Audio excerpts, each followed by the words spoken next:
అందరికీ ముందుగా సంక్రాంతి శుభాకాంక్షలు. పదండి రుస్తుంబాదాల్లో గోకులమ్మ గుడి చూపిస్తాను. 14/1/2026 నుంచి 18/1/2026 వరకు ఏర్పాటు చేయడం జరిగింది.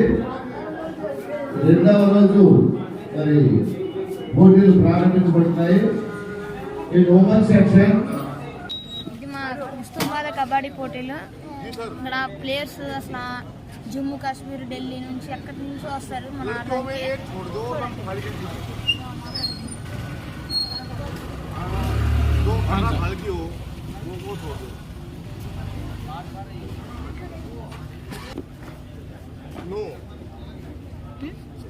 చూడొచ్చు, చాలా మంది స్పోర్ట్స్ ప్లేయర్స్ కూడా వచ్చారు.